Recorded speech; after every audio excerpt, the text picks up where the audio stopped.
नमस्कार, चेतना टुडे में आपका स्वागत है। सबसे पहले एक नजर अब तक की खास सुर्खियों पर। भाजपा प्रत्याशी भूरिया द्वारा झाबुआ में नामांकन दाखिल, रतलाम में भाजपा पार्षद दल की बैठक। नए कलेक्टर डॉक्टर संजय गोयल ने संभाला कार्यभार, बीमार व्यवस्थाओं की नब्ज पर हाथ रख देंगे डोज। और झोला छाप डॉक्टर पर आदिवासी महिला की मौत का आरोप। भारतीय जनता पार्टी से रतलाम झाबुआ संसदीय सीट के लिए शुक्रवार को पार्टी प्रत्याशी दिलीप सिंह भूरिया ने समुचित एवं सुनियोजित विकास का संकल्प दोहराते हुए अपना नाम निर्देशन पत्र जमा किया। उनके साथ लोकसभा चुनाव संचालक एवं रतलाम विधायक चैतन्य काश्यप सहित 8 विधानसभा के विधायक एवं संगठन के पदाधिकारी उपस्थित थे। श्री भूरिया रैली के रूप में जिला निर्वाचन कार्यालय झाबुआ पहुंचे थे, जहां दोपहर 12:15 बजे कलेक्टर एवं जिला निर्वाचन अधिकारी चंद्रशेखर बोरकर को अपना नामांकन पत्र जमा किया। श्री भूरिया के साथ चुनाव संचालक एवं रतलाम विधायक चैतन्य काश्यप, संसदीय क्षेत्र के पार्टी पदाधिकारियों एवं पूरे 8 विधानसभाओं के विधायकगण, पार्टी के जिला अध्यक्षों, मंडल अध्यक्षों एवं पार्टी पदाधिकारी व सैकड़ों की संख्या में कार्यकर्ता उपस्थित थे। श्री भूरिया द्वारा कलेक्टर श्री बोरकर को अपना नामांकन पत्र प्रस्तुत करने के बाद वापस आने पर उनका भाजपा नेताओं एवं कार्यकर्ताओं ने गर्मजोशी से पुष्पहारों से स्वागत किया।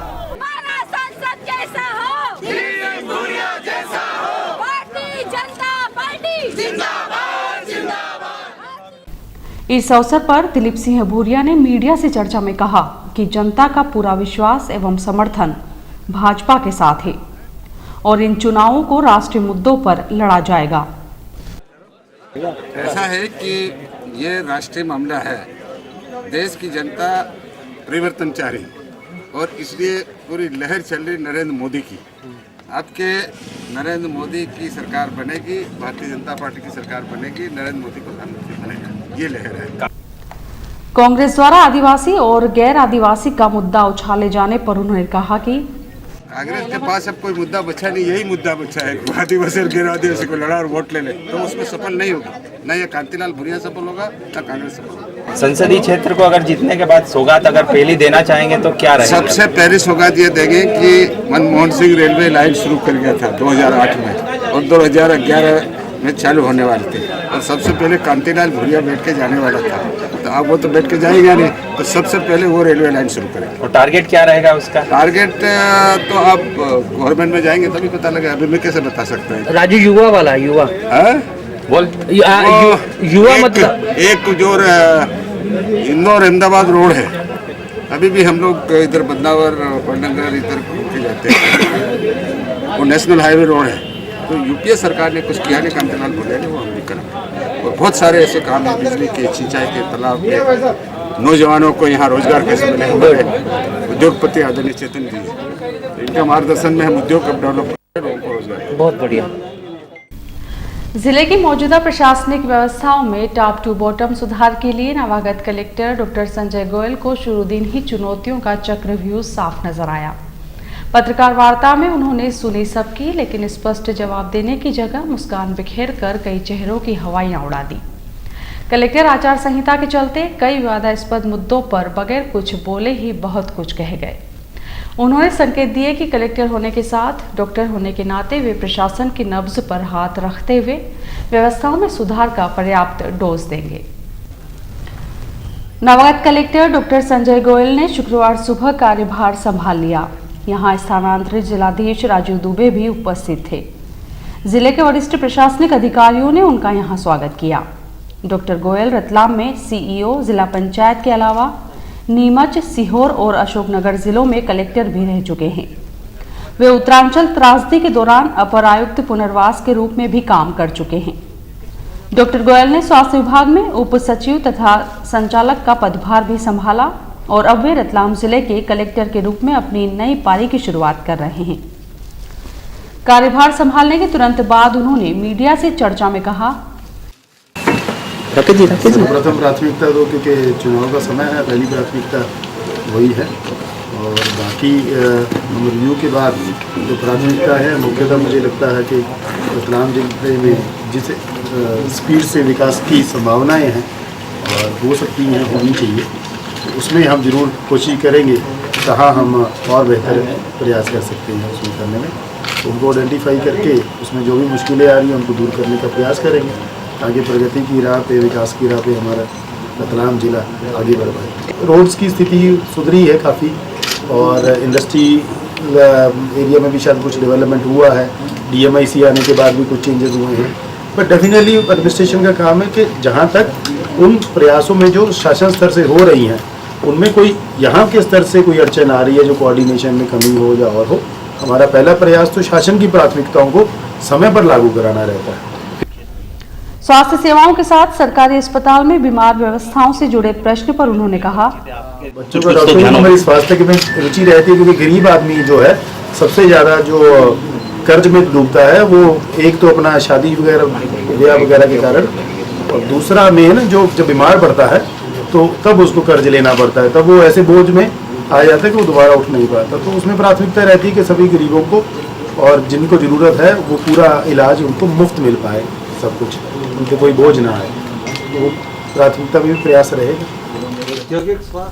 उन्होंने कहा कि 5 वर्षों में जिले में कई परिवर्तन आए हैं, जल्द ही आंकलन करते हुए प्राथमिकताएं तय की जाएंगी।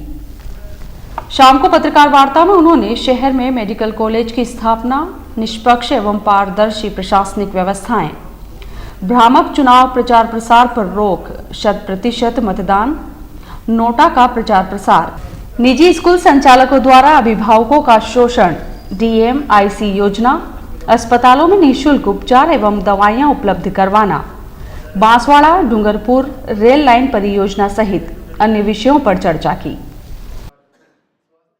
रतलाम नगरीय क्षेत्र में भाजपा पार्षद अपने अपने वार्ड में कार्यकर्ताओं के साथ 22 अप्रैल तक 2 मरतबा जनसंपर्क करते हुए केंद्र सरकार की विफलताओं एवं राज्य सरकार की जनहितैषी योजनाओं से मतदाताओं को अवगत करवाएंगे।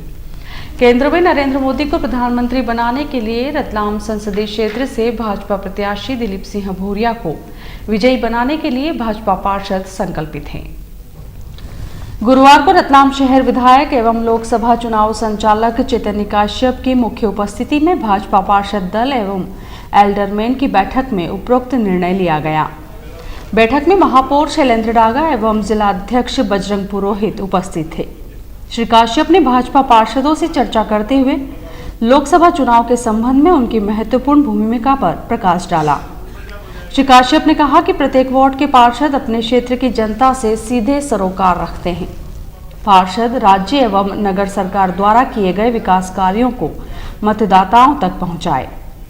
बैठक में महापौर शैलेंद्र डागा ने कहा कि नगर निगम में भाजपा परिषद ने शहर के प्रत्येक वार्ड में विकास कार्यों की जो गंगा बहाई है उससे शहर की सूरत और सीरत बदली है।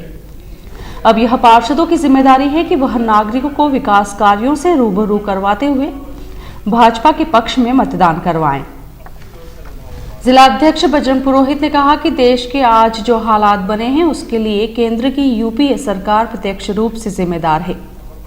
अब जबकि नरेंद्र मोदी का प्रधानमंत्री बनना तय है, केंद्र में हमारा सांसद, राज्य में हमारा विधायक और नगर में हमारी परिषद होने से विकास कार्यों को अभूतपूर्व गति मिलेगी।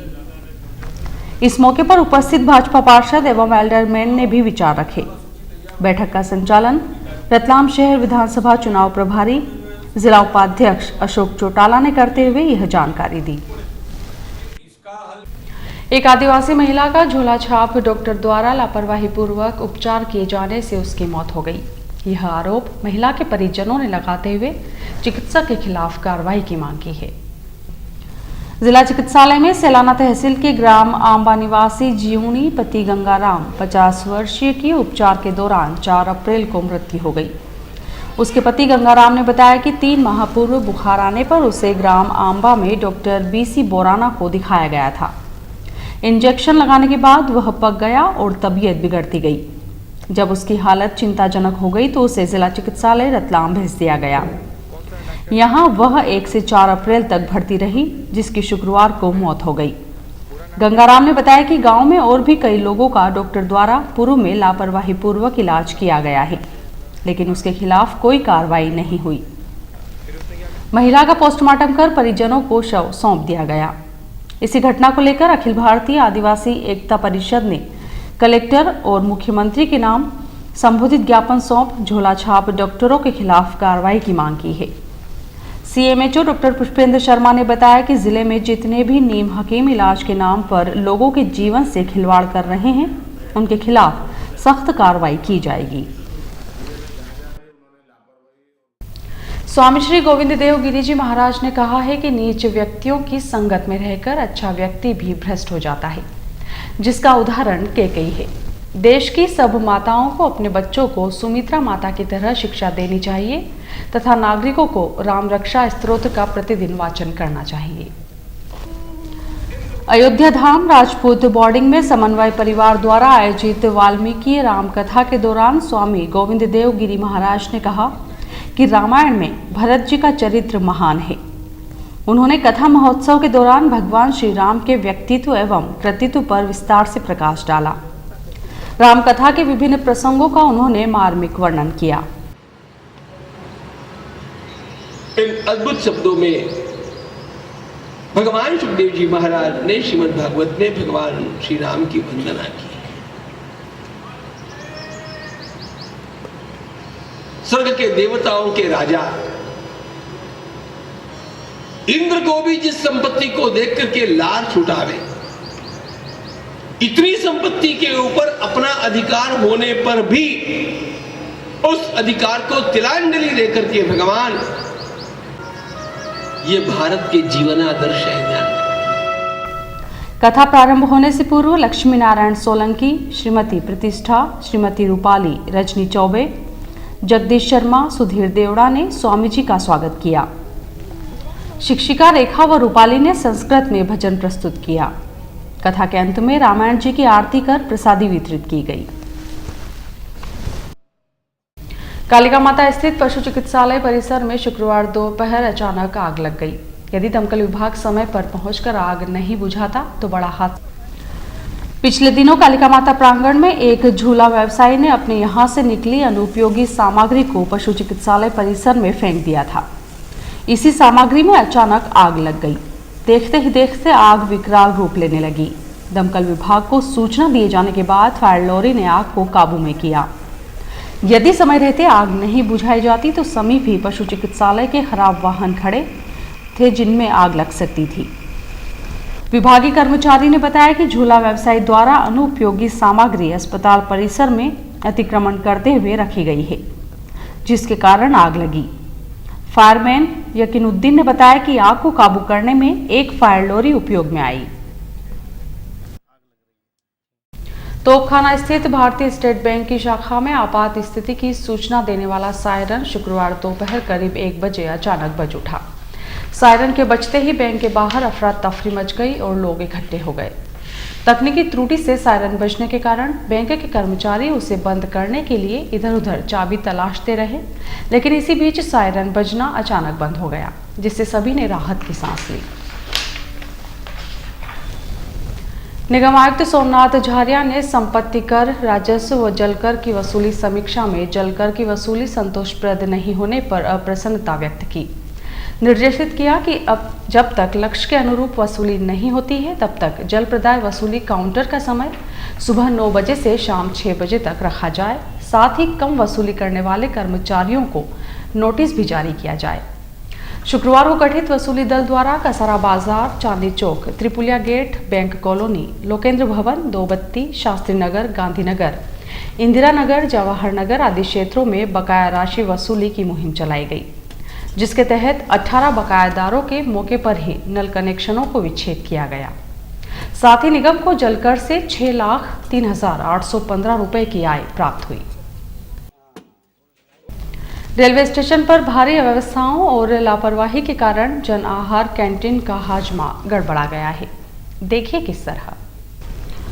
रेल मंत्रालय ने 2011-12 के रेल बजट में यात्रियों को न्यूनतम दरों पर भोजन और पेय पदार्थ देने के लिए इस कैंटीन की शुरुआत की।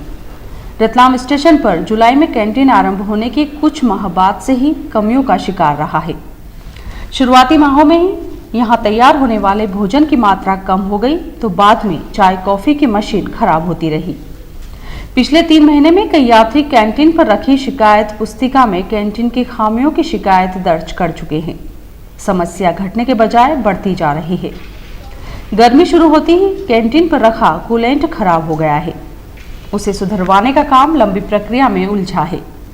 यात्रियों को कहा जा रहा है कि या वे गर्म पानी और शीतल पेय खरीदें या अन्य कैंटीन से खरीद लें। रेलवे की एकमात्र कैंटीन होने से महकमे के राजस्व पर भी असर पड़ रहा है।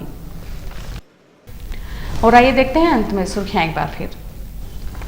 भाजपा प्रत्याशी भूरिया द्वारा झाबुआ में नामांकन दाखिल। रतलाम में भाजपा पार्षद दल की बैठक। नए कलेक्टर डॉक्टर संजय गोयल ने संभाला कार्यभार। बीमार व्यवस्थाओं की नब्ज पर हाथ रख देंगे डोज। और झोला छाप डॉक्टर पर आदिवासी महिला की मौत का आरोप।